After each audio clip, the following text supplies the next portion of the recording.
जय जगत्माता बगलामुखी ओम क्रीं बगलामुखी वरदे सर्व सौभाग्य प्रदायिनी समस्त भक्तानां सर्व अभीष्टं साधय साधय क्रीं ओम स्वाहा பராசக்தியாகிய பகலாமுகி அம்மையின் அனுகிரகத்தால் உங்களுக்கு சர்வ அபீஷ்ட சித்தியும் உண்டாகட்டும் என்று ஆசீர்வாதம் செய்கிறேன்.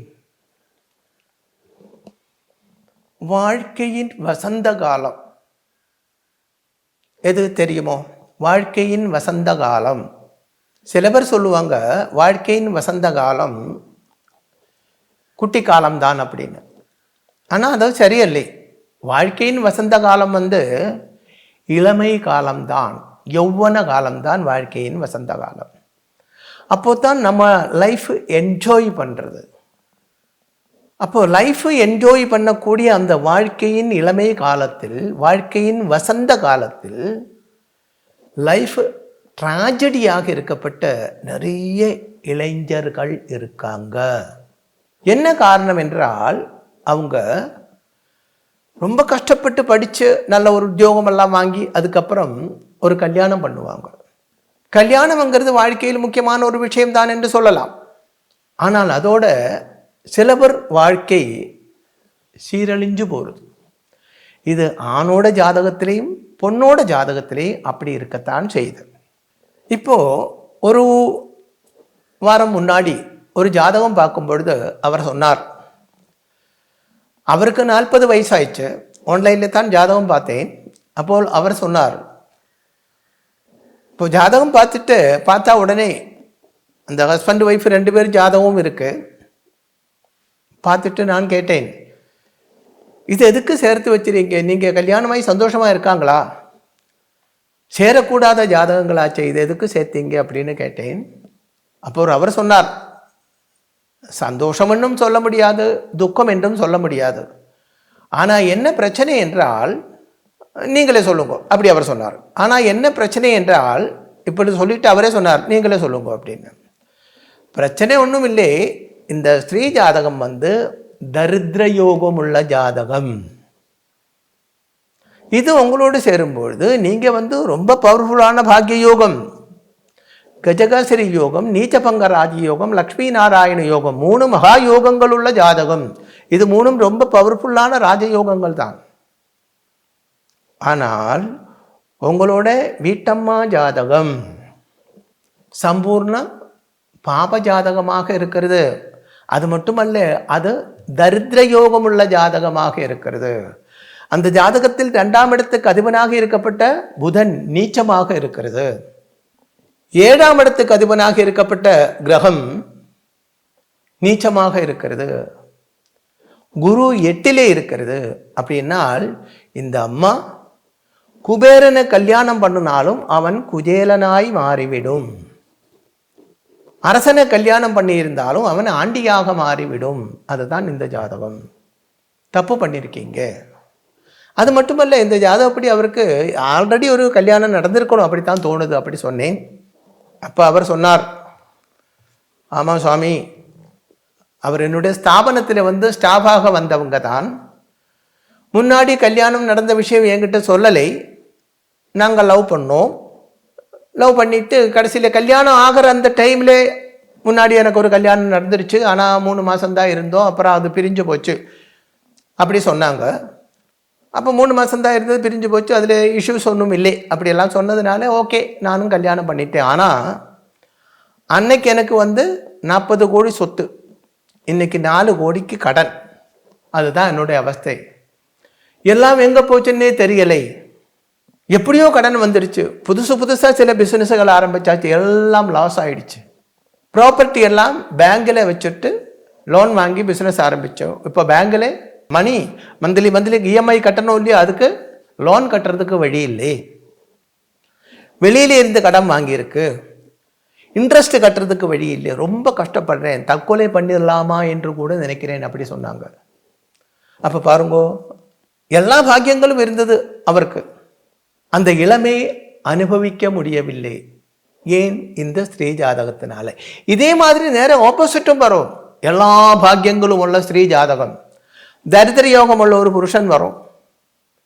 அவரோட வாழ்க்கை சீரழிஞ்சு போய்விடும். அப்போ இதுக்கெல்லாம் தான் ஜாதக பொருத்தன் பார்க்கறது. லைஃப் என்ஜாய் பண்ணி சந்தோஷமாக இருக்க வேண்டுமானால் சரியாக உள்ள பொருத்தமுள்ள ஜாதகம் பார்த்து கல்யாணம் பண்ண வேண்டும்.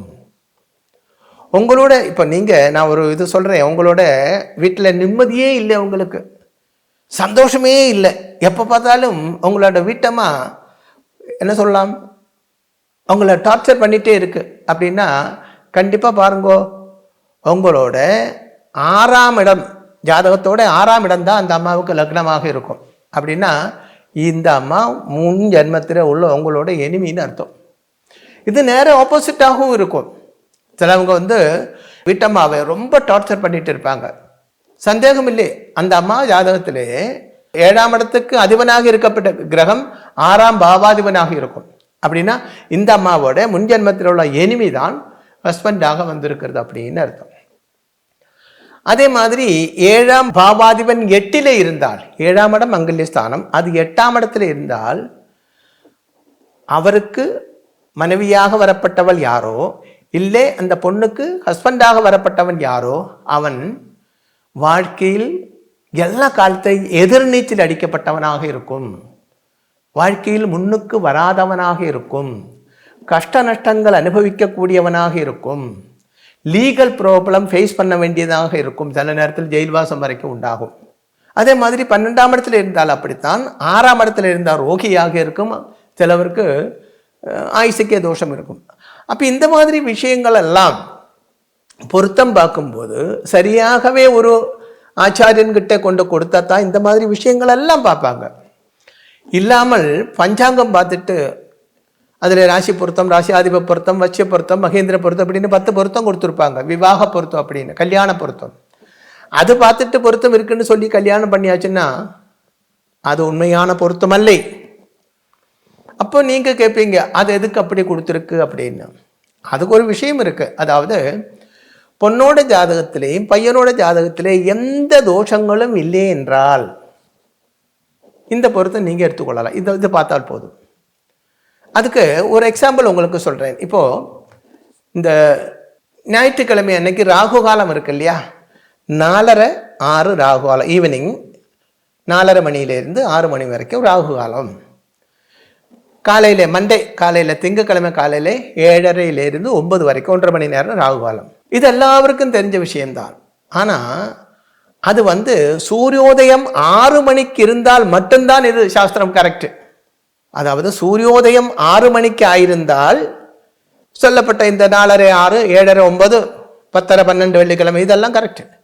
சூரியோதயம் வித்தியாசம் இருந்தால் இந்த கணக்கிலேயும் வித்தியாசம் வரும். எல்லா நாளிலையும் 6 மணிக்கு சூரிய உதிக்கிறது உண்டா? இல்லை இல்லையா? 5:45 உதிக்கிறது உண்டு, 5:50 உதிக்கிறது உண்டு, 6:05 உண்டு, 6:10 உண்டு, 6:15 உண்டு. இப்படி சூரியனோட அந்த ஏற்றக்குறைச்சல் பேஸ் பண்ணி இந்த டைமில் நம்ம மாற்றம் வருத்த வேண்டும். இல்லை சூரியன் 6:15 மணிக்கு சூரிய உதயம்னு வச்சுக்கோங்களேன், 6:15 மணிக்கு சூரிய உதயம், 7:30 9 ராகு காலம். நீங்கள் அதை பேஸ் பண்ணித்தான் நீங்கள் ட்ராவல் பண்ணுறதுன்னா கண்டிப்பாக ராகு காலத்தில் தான் நீங்கள் ட்ராவல் பண்ணுறது. அப்போ இது நம்ம பார்க்க வேண்டும். இது பார்த்து அந்த ராகு காலத்தை கரெக்ட் பண்ணி எடுக்க வேண்டும். அதுபோல் கரெக்டாக எந்த தோஷமும் இல்லை என்றால், ஆணுக்கும் பொண்ணுக்கும் ஜாதகப்படி எந்த தோஷமும் இல்லை என்றால் இந்த நட்சத்திர பொருத்தம் வச்சு கல்யாணம் பண்ணலாம். ஆனால் அப்படி இருக்கப்பட்ட ஜாதகம் 100ல் 1 கூட இருக்காது. ரொம்ப ரேர் ஜாதகங்கள் தான். அப்போ புருஷ ஜாதகத்தில் என்ன தோஷம் இருந்தோ அதுக்கு ஈக்குவலாக உள்ள பரிகாரம் ஸ்திரீ ஜாதகத்தில் இருக்க வேண்டும். ஸ்திரீ ஜாதகத்தில் என்ன தோஷம் இருக்கோ அதுக்கு ஈக்குவலாக உள்ள பரிகாரம் புருஷ ஜாதகத்தில் இருக்க வேண்டும். அப்படி இருந்தால் மட்டும்தான் அது சேர்த்து வைக்க வேண்டும். இல்லை என்றால் லைஃப் ட்ராஜடியாக இருக்கும். ஆயிரக்கணக்காக ஃபேமிலி கோர்ட் ஒவ்வொரு வருஷமும் வந்து கொண்டே இருக்கிறது. ஏன் தெரியுமோ? ஃபேமிலி கோர்ட்டில் நடக்கிறதெல்லாம் டிவோர்ஸ் கேஸு தான். அதில் 90% லவ் பண்ணி கல்யாணம் பண்ணப்பட்டவங்க தான் டிவோர்ஸ் கேஸுக்கு போகிறாங்க. நான் என்ன சொல்கிறேன், உங்களுக்கு ஒரு அட்வைஸ் சொல்கிறேன். உங்களுக்கு பிடிக்கலையா, பரஸ்பரம் தமிழ் பிடிக்கலையா, சந்தோஷமாக பிரிஞ்சு போயிருங்களே. கோர்ட்டு கேஸுன்னு போய் வருஷக்கணக்காக அங்கே லைஃப் ஸ்பாயில் பண்ணாதீங்க.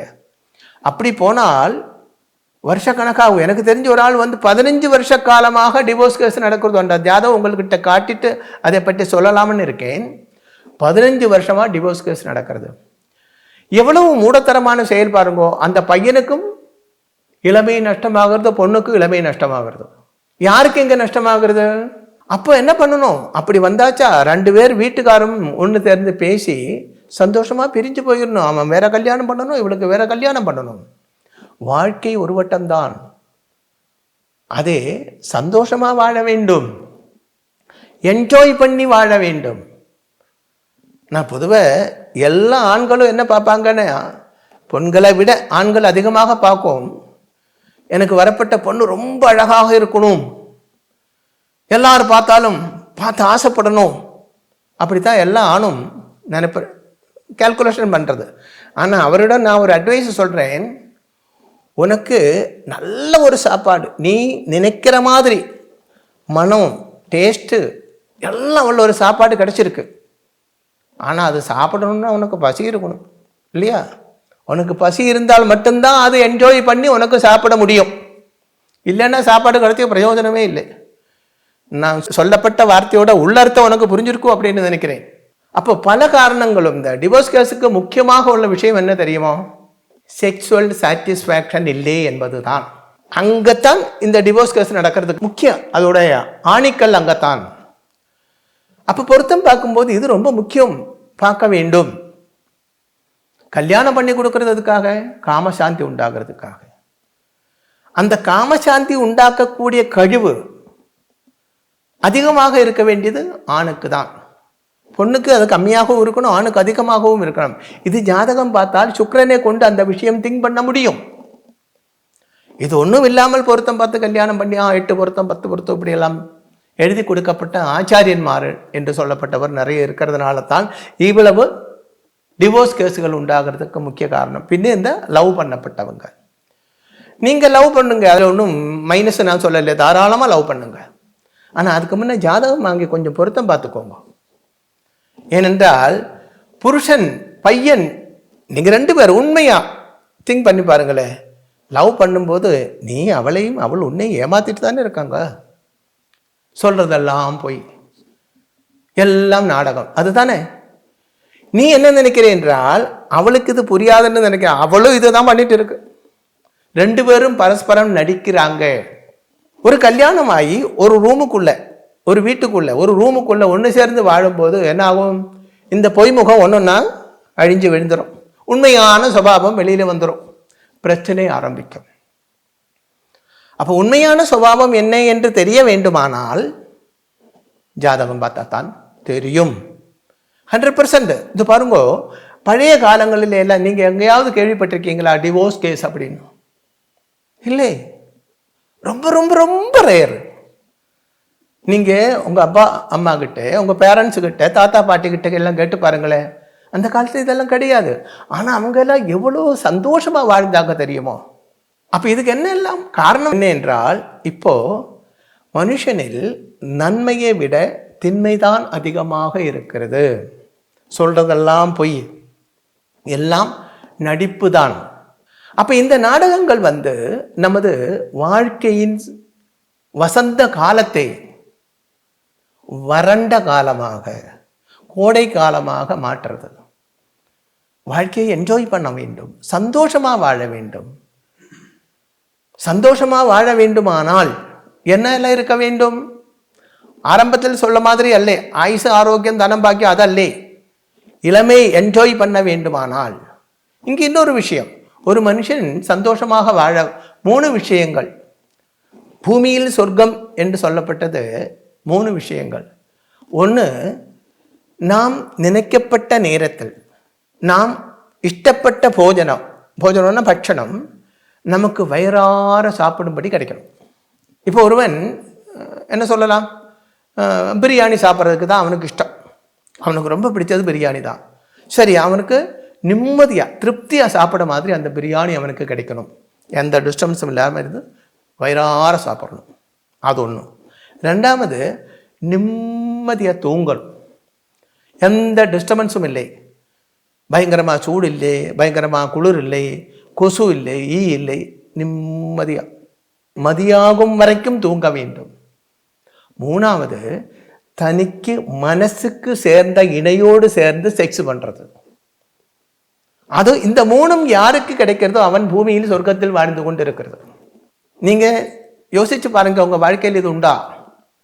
ஆரம்பத்தில் உள்ள ரெண்டும் ஒரு 80% ஆளுகளுக்கும் கிடைக்கும். மூணாவது சொல்லப்பட்டது 90% ஆளுகளும் நாடகம் தான் நடத்திட்டு இருக்காங்க.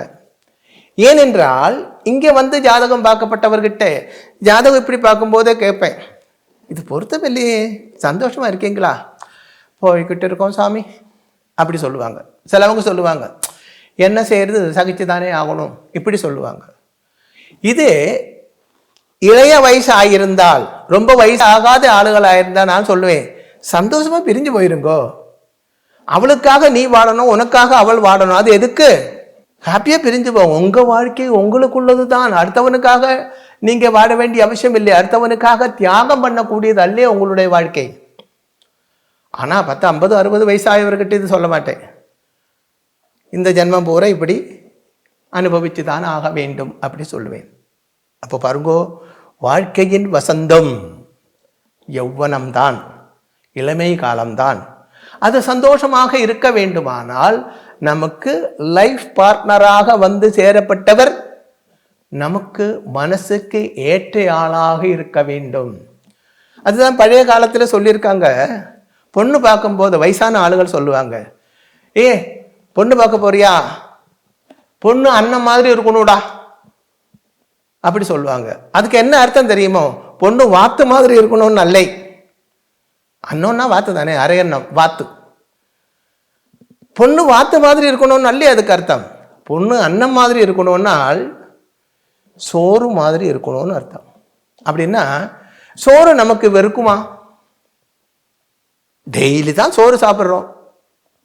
டெய்லி சப்பாத்தி சாப்பிட்டா வெறுக்கும், வேற என்ன சாப்பிட்டாலும் வெறுக்கும். ஆனால் சோறு சாப்பிட்டா வெறுக்குமா? வெறுக்காது இல்லையா? டெய்லி மத்தியானம் ஆயினா எல்லாருக்கும் சோறுன்னா ரொம்ப பிடிக்கும். பொண்ணே வெறுக்காமல் இருக்க வேண்டும். பொண்ணை என்னைக்கும் ஆசையாக நம்ம இஷ்டப்பட வேண்டும். ஒரு காலமும் நமக்கு வெறுப்பு உண்டாகக்கூடாது, விரக்தி உண்டாகக்கூடாது. அப்படிப்பட்ட பொண்ணை பார்க்க வேண்டும். அதனால தான் பொண்ணு அன்னம் போல் இருக்க வேண்டும் அப்படி சொல்ல. அன்னம் என்றால் சாப்பாடு அப்படின்னு அர்த்தம். ஜெகத் மாதா பகலாமுகி அம்மையின் கிரகத்தால் நான் சொன்னது உங்களுக்கு புரிஞ்சிருக்கும் என்று நினைக்கிறேன். மகாதேவின் கிரகத்தால் உங்களுக்கு சர்வகாரிய சித்தி உண்டாகட்டும் என்று ஆசீர்வாதம் செய்கிறேன். ஸ்ரீ சூரியமங்கலம் அத்வைத வேத வித்யா பீடத்தில் தாந்திரீக பூஜைகளில் சிறந்து விளங்கும் பல ஆச்சாரியர்களால் அமாவாசை மற்றும் பௌர்ணமி நாளன்று சிறப்பு யாகங்கள் நடைபெறுகின்றன. இந்த யாகங்களில் கலந்து கொள்வதன் மூலம் அன்னை ஸ்ரீ பகலாமுகி தேவியின் அருளால் நம் சர்வதோஷங்களும் நீங்கி சகல சௌபாகியங்களும் நம்மை பரிபூரணமாக வந்தடையும். ஸ்ரீ சூரியமங்கலம் அத்வைத வேத வித்யா பீடம் ஜோதிடம், பிரசன்னம், வாஸ்து, தாந்திரீக பூஜைகள் மற்றும் வேத யாகங்கள் செய்திட தொடர்புக்கு 7305442299 7305442299. தொடர்பு மையங்கள் சென்னை, கோவை, பெங்களூரு, ஹைதராபாத், விஜயவாடா, டெல்லி, மும்பை, திருநெல்வேலி, டெக்சாஸ்.